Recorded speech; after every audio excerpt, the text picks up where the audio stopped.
even if I'm not that strong, I have friends that I want to be with. So I've got to be stronger than everyone, or I'll lose them. So I've thought of a way to fight with my all so that I won't lose to anybody. You won't be able to keep up with me anymore. All of my techniques have evolved to the next level. Hello and welcome to One Piece 101, the series that breaks down everyone and everything in the One Piece world. Today we are going to be delving into the very Luffy-specific topic of gears. Gears are an evolving set of combative forms created by our series protagonist, Monkey D. Luffy, in order to deal with the ever-escalating challenges of the Grand Line and the New World. These body enhancement modes are accessible only to Luffy, as they were crafted specifically to take advantage of his devil fruit, the Gomu Gomu no Mi, a paramecia-type fruit that grants its user a body that takes on the properties of rubber. And within the series, these gears currently take on 3 different forms, which are rather straightforwardly referred to as Gear 2nd, 3rd, and 4th, each of which focuses on enhancing a particular aspect of Luffy's devil fruit in conjunction with the general idea of combat. So commencing with Gear 2nd, this form sees Luffy increasing the size of his blood vessels, and before we all say that's stupid, let's remember that he is a rubber man and he can do whatever the hell he pleases. But in any case, this allows his body to pump oxygen and other assorted nutrients at a significantly higher rate, resulting in greatly increased strength and speed, as well as becoming very visually shiny and steamy. And a good general comparison for the level of which these attributes are boosted would be to look at its first featured use in the series during the Enisobi arc. Prior to the activation of Gear 2nd, Luffy in base form was very much able to keep up with Blueno, but immediately after activating Gear 2nd, this fight became so one-sided that it puts a Mobius strip to shame, with Luffy capable of breaking through even Blueno's strongest of superhuman techniques. Now currently this whole Gear 2nd thing sounds pretty fantastic, yeah? A huge boost in speed and power. It's essentially like turning Super Saiyan, right? Well, not so much. The big issue with invoking Gear 2nd, and gears in general really, is that there are consequences for their use. In the short term, Gear 2nd expends an absurd amount of energy, causing Luffy to become tired and even more importantly, hungry at a much faster rate.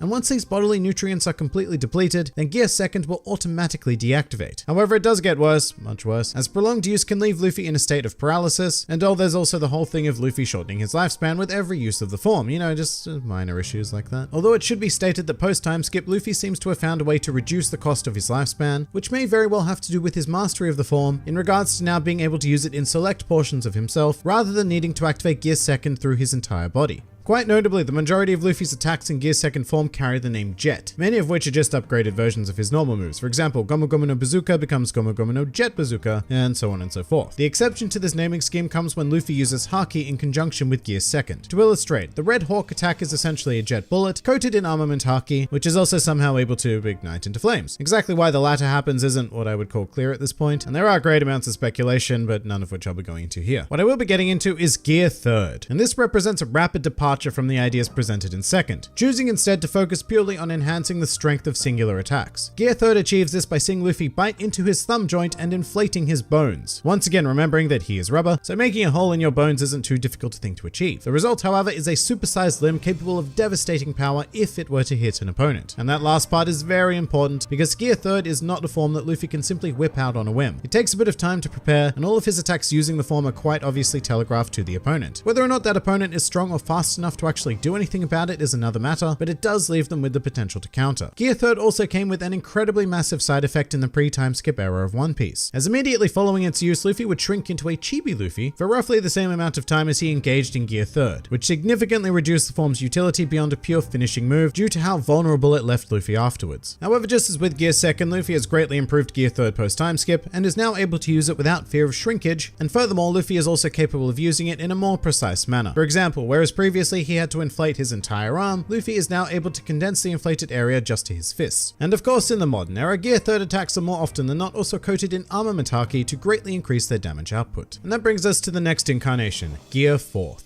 And when you first see it, Gear 4th looks like a bit of a Frankensteining of everything that previously made up Luffy's combat arsenal. Like you have the coloring and steam effect of Gear 2nd with the inflation of Gear 3rd and the Haki of, well, Haki. And that's more or less what it is, a creative fusion that takes all of these individual ideas and sculpts them into a fearsome fighting force. In order to achieve this form, Luffy first coats his armor in armament Haki before biting into it, Gear 3rd style. However, instead of inflating his bones, Luffy instead goes on to inflate his muscle mass and distributes it amongst his body, depending on his particular needs at the time. For example, the most commonly seen use of Gear 4th is the Bound Man form, whereby Luffy places great emphasis on inflating the upper half of his body. Although at least 2 other forms are available, including Snake Man, which focuses more on adapting Gear 4th to be optimally used for speed, as well as Tank Man, which focuses on using Gear 4th after eating one too many biscuits. Whatever the incarnation, Gear 4th offers Luffy a physical upgrade in near every manner. He gains access to devastatingly powerful attacks such as the Kongan, as well as a funky utility attack called Python, whereby Luffy becomes able to redirect his punches mid-attack rather than needing to retract his arm and try again. Now, as a result of Luffy's inflated rubber body being coated in Haki, he also becomes significantly more resistant to attacks, as they will just generally bounce off him. Although as a side effect to this, Luffy also becomes unable to properly stand up and is forced to constantly bounce his way to victory. The other incredibly detrimental feature of Gear 4th is that there is a limit to how long it can be used for, and following that use, Luffy is left exhausted and in some cases completely unable to move. Plus, he loses the ability to use Haki for 10 minutes, which might not sound like a long time, but when there's a birdcage incoming or a man made of mochi gunning for your head, 10 minutes is an eternity, and were it not for sheer fate, Luffy would have been defeated by this side effect on several occasions. Some more fun facts about gears. In regards to the steam generated by Gear 2nd, this is explained by the idea that Luffy's metabolic rate is so high that his sweat is being vaporized, so as to make it appear that he's generating steam. Gear 2nd also bears a striking similarity to the Kaioken technique from Dragon Ball, particularly in the animated medium, with both Luffy and Goku's skin turning pink for their own mechanical reasons. In regards to the Gear 4th form of Tank Man, it is entirely possible that we have not seen its base form, as it was implied that this transformation was a situational adaptation called the Manpuku version, literally meaning full stomach version. As for the general aesthetic of Gear 4th itself, in the SBS of Volume 79, Oda revealed that the designs were based on the 2 guardians of Buddha known as Neo. And finally, a truly useless fact. In a curious case of numbering, the first debut of Gear 2nd occurred in chapter 387, while the debut of Gear 4th would come 486 chapters later, giving it the exact opposite numbering, as its existence was made known to the world in chapter 783.